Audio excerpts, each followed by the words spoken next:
নাই। ও আল্লাহ, তুমি আমাকে মাফ করে দাও। মাফ না করলে কোথায় যাব, কার কাছে যাব? বাবা যখন মারে তখন মার কাছে আশ্রয় নেওয়া যায়, মা যখন প্রহার করে তখন বাবার কাছে আশ্রয় নেওয়া যায়। বাবা মা যখন প্রহার করে তখন দুনিয়ার কারো না কারো কাছে আশ্রয় নেওয়া যায়। ও আল্লাহ,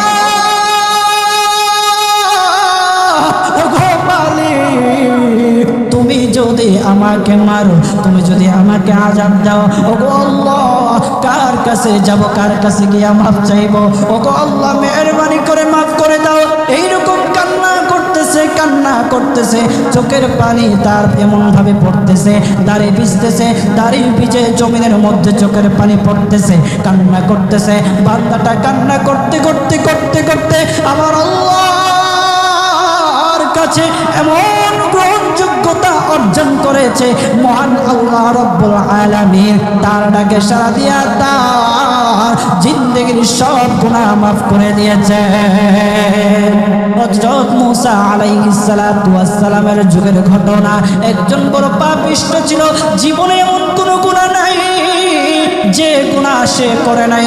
তার গুনার প্রতি অতিষ্ঠ হইয়া, মানুষ তার গুনার প্রতি অতিষ্ঠ হইয়া গ্রামের লোকেরা তাকে হাত পা বেঁধে জঙ্গলের মধ্যে ফেলে দিয়ে আসে। জঙ্গলের মধ্যে থাকতে থাকে, কিছুদিন থাকার পর মালাকুল মউত যখন তার সামনে এসে উপস্থিত, এর আগ মুহূর্তে সে বান্দা আল্লাহর কাছে ডেকে ডেকে বলতেছে, তুমি ছাড়া তো আমাদের আর কেউ নাই, তুমি ছাড়া তো আমার আর কেউ নাই।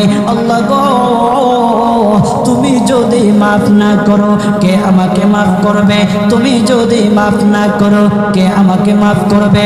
তুমি যদি আমাকে মাফ করো তাহলে তোমার কোনো দিকে কমবে না, তুমি যদি আমাকে মাফ না করো তোমার কোনো দিকে বাড়বে না।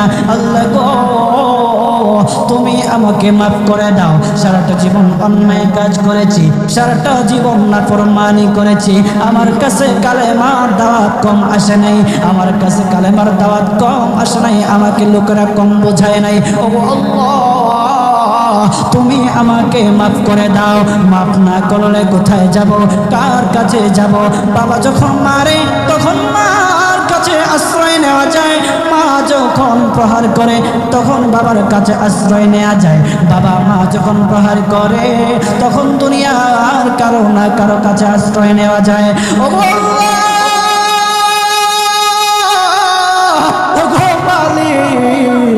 তুমি যদি আমাকে মারো, তুমি যদি আমাকে আযাব দাও, ওগো আল্লাহ, কার কাছে যাব, কার কাছে গিয়ে মাফ চাইবো? ওগো আল্লাহ, মেহেরবানি করে মাফ করে দাও। এইরকম কান্না করতেছে, চোখের পানি তার এমন ভাবে পড়তেছে, দাড়ি ভিজতেছে, দাড়ি ভিজে জমিনের মধ্যে চোখের পানি পড়তেছে, কান্না করতেছে। বান্দাটা কান্না করতে করতে করতে করতে আমার আল্লাহর কাছে এমন গ্রহণযোগ্যতা অর্জন করেছে, মহান আল্লাহ রাব্বুল আলামিন তার ডাকে সাড়া দিয়া তার জিন্দেগির সব গুনাহ মাফ করে দিয়েছে। ওই বান্দাটা তাওবা করতে করতে করতে করতে হঠাৎ ইন্তেকাল করে।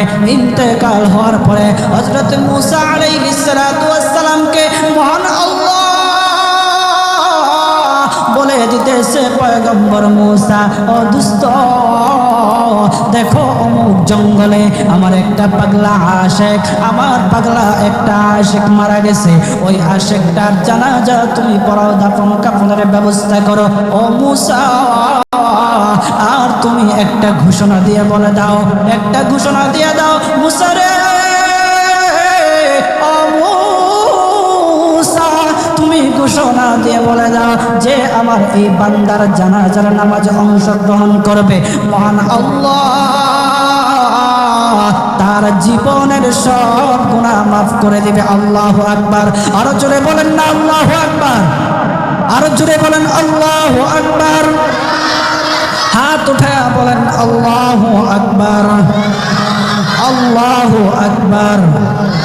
মুসলমান বাবাজি, গভীর মনোযোগ। হযরত হযরতে মূসা আলাইহিস সালাতু ওয়াস সালাম একটা পাহাড়ের উপরে উঠলেন। পাহাড়ের উপরে ওঠার পর তখন ডেকে ডেকে বলতেছে, ও উম্মতেরা রে, আমার উম্মতেরা শুনো,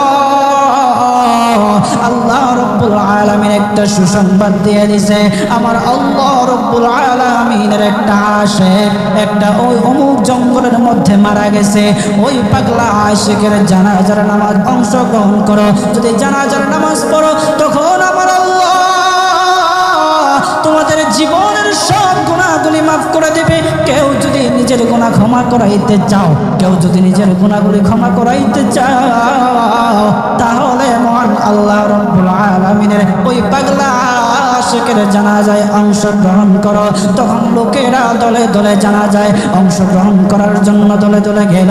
জানাজার নামাজ আদায় করলো। আদায় করার পর পয়গম্বর মূসা আলাইহিস সালাতু ওয়াস সালামকে বলতেছে, ও আল্লাহর পয়গম্বর,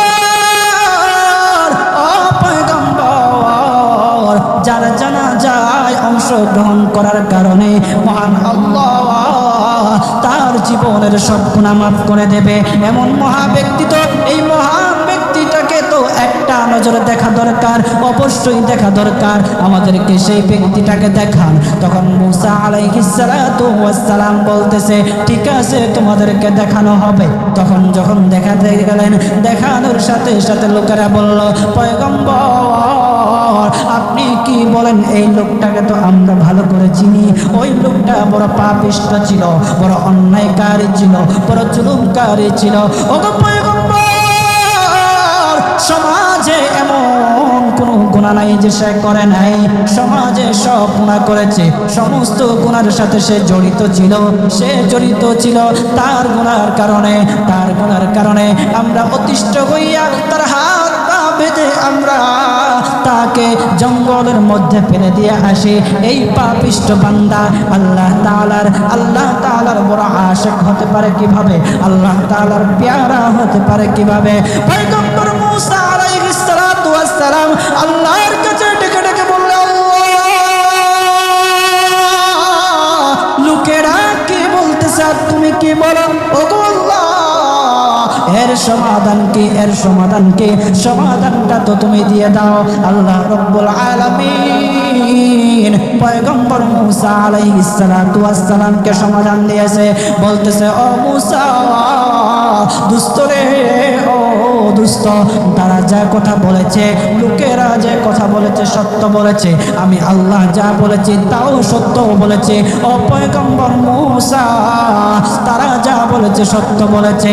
ওই বান্দা বড় পাপিষ্ঠ ছিল, ওই বান্দা বড় অন্যায়কারী ছিল, কিন্তু শেষ বয়সে আইসা তার হাত পা যখন বেঁধে যখন লোকেরা জঙ্গলের মধ্যে ফেলে দিয়ে আসলো, তখন সে আমার কাছে এমন ভাবে কান্নাকাটি করা শুরু করে দিয়েছে, এমন ভাবে তওবা করা শুরু করে দিয়েছে। আমি আল্লাহ তাআলার এত দয়া, আমি আল্লাহ তার ডাকে সাড়া না দিয়ে পারলাম না। তার ডাকে সাড়া দিয়ে দিলাম। ও মূসা, সে তওবা করার সময় যদি সবার জন্য সে তওবা করত, যতজন লোকেরা বেঁচে আছে, যতজন উম্মতেরা আছে, যতজন লোকেরা আছে, সমস্ত লোকদের জন্য যদি সে আমার কাছে তওবা করত, আমি আল্লাহ তার তাওবা মুহূর্তের মধ্যে কবুল করে সমস্ত বান্দাদেরকে মাফ করে দিতাম। সুবহানাল্লাহ, জোরে বলেন।